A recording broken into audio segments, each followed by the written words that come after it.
Okay guys, so this video is about the lab utilities. So in this video we will tell you about what are the basic components that you should know about, what are there in a lab, and you should be aware of them.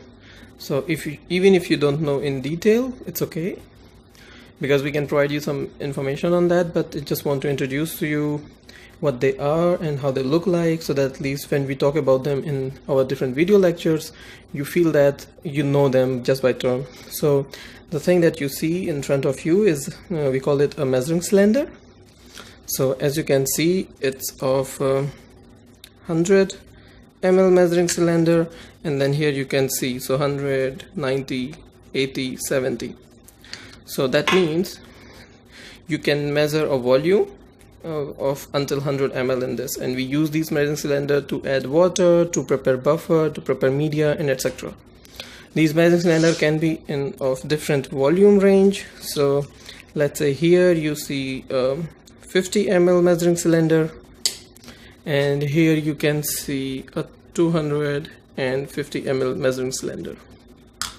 So now so these are just a measuring cylinder, and you see the aluminum foil on the top of them, they're covered, they're sterile, they're not contaminated from inside. Yeah, so this is a measuring cylinder here, and the general operation about them is very easy. So we'll take example of our 100 ml measuring cylinder, and we will measure some volume. So right now I have some water in my hand, and I will show you in a very general way how we measure it. So you can see it here. Now it's filling it up. Let's say you just want to measure only 90 ml. So you fill it like this. Then you can look at here.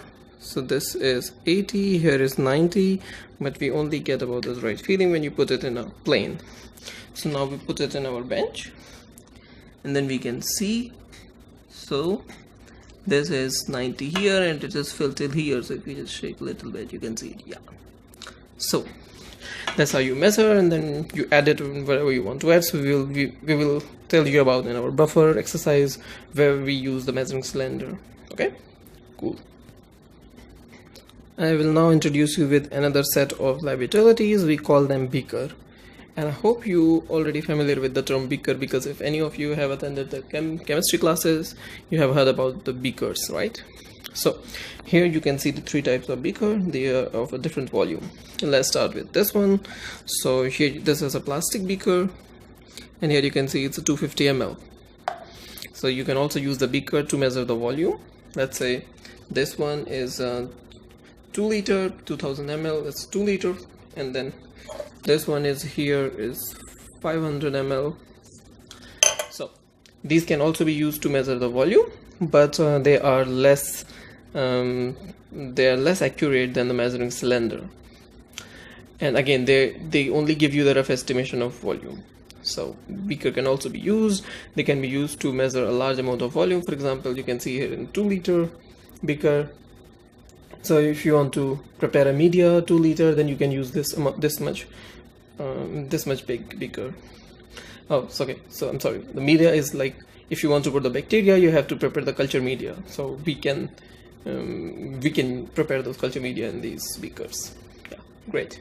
And then I will introduce you with the next set of lab utilities. So now you see in front of you conical flask, and if you know them, that's great. If you don't know them, I will tell you. So these are the conical flasks. You can see them. They are a conical shape, and we use these conical flasks to grow the cells, to do bacterial culture, to yeast culture, sometimes animal cell culture, and sometimes tissue culture also. Yeah, so they're very important. And yeah, so they're also available in different volume. And you can see it here. So the highest volume, this one, will show you the 50 ml. And we will only use this to grow 10 ml of culture, not more than that. So there should be some relation. So if the volume is let's say 2 liter, you should not grow them more than 50 ml of culture in the 2 liter, or more than 100 ml of culture in there. Yeah, I mean, it depends on different type of culture. We will talk about them detail in our microbiology tutorial, but here it's just like to introduce you what are the conical flasks and how they look like. So You can see here, this is I hope it will be visible. Yeah, so this is 250 ml.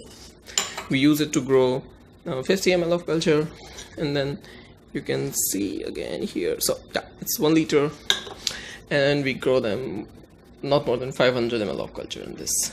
Yeah, great. So this is the third set of utility that you should know. Okay, so now these are the fourth category. We call them Scott flasks, Scott bottles actually. Yeah, not flask, Scott bottles, and they are made up of very strong glass. Yeah, so they're very good quality glass, and you can see them, they're very transparent and very good quality.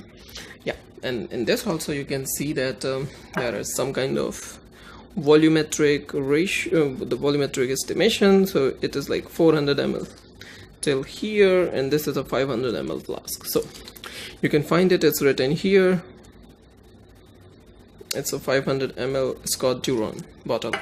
And the same is, so this one is 1 liter, this one is 100 ml, and this is 50 ml. Now they are very important part of lab utilities. We prepare all the buffers in these bottles, we prepare all the chemicals, we also we use them to prepare the sterile water, sometimes to prepare media and etc. So they are a very important part of the lab, and as you can see them, they are closed from the top and they're very tight packing. So we use them to store things, so to store buffer, to store water, to store anything. Yeah, you got it right. Okay, so now I will introduce you to two different things. Here you can see two stands. We call them Falcon stands, and we call these tubes Falcon tubes. As again you can see, there's written 50 ml. Yes, now you'll get it.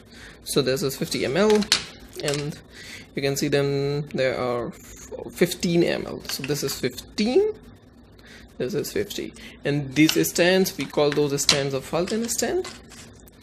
And we use these tubes for a very important purpose. So for example, if you want to prepare something 20 ml, let's say you want to prepare 20 ml of magnesium chloride solution, and you can use these tubes. And the good thing about these tubes, they are also quite accurate. So if you see 20 ml here, that means it's actually 20 ml. Some people use them to do cell culture. Some people use them to use a special type of buffer. For example, if you want to prepare anything in a small quantity, you can actually use those tubes. Yeah. At that time, you don't prefer the 50 ml or 100 ml Scott bottles. You rather like to have more handy these plastic tubes, so you use them and you throw them. Yeah, and it's just a short reminder. So the rest of the thing that I showed you before that, you cannot use and throw them. So that you use them, you wash them, you sterile them, you make them sterile using autoclave, then you reuse them. Here in these tubes, generally depends on the lab. So some labs prefer to reusing them. Yeah, they are autoclavable, but in my lab and most of the people, they don't prefer to reuse them, so they use and throw things. Great. Okay, so then probably this could be very important lab utilities. This you can see here, this thing is Eppendorf stand. We call them Eppendorf stand. So this is just like a normal stand.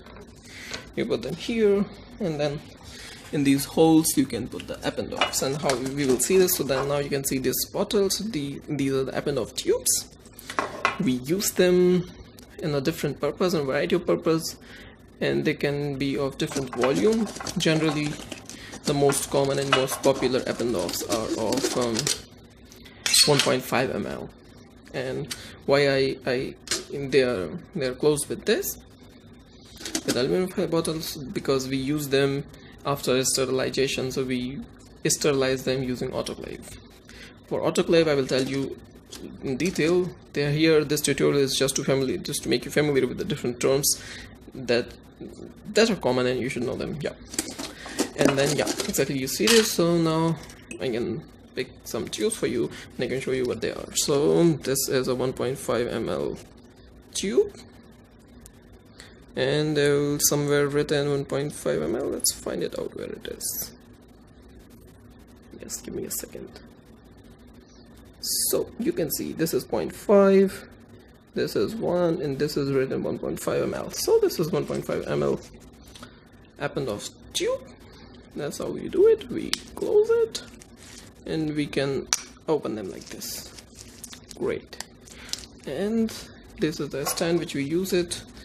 For example, put it like this so you can see it. You can see it from the top. So that's how you do. You put them, just ignore those small holes. They're for the different Eppendorf tubes. So you put them like this. And on the top or on the side, you can use it to write the name, something if you want to specify something. So this is the most important lab utility. We always use the Eppendorf and Eppendorf stands. I mean, we do most of the reaction, most of the test in Eppendorfs. So you should know that. Great. So far these are the common lab utilities which I think you should know. Yeah, in front of them you see some more stuff, and we will talk about them in a while.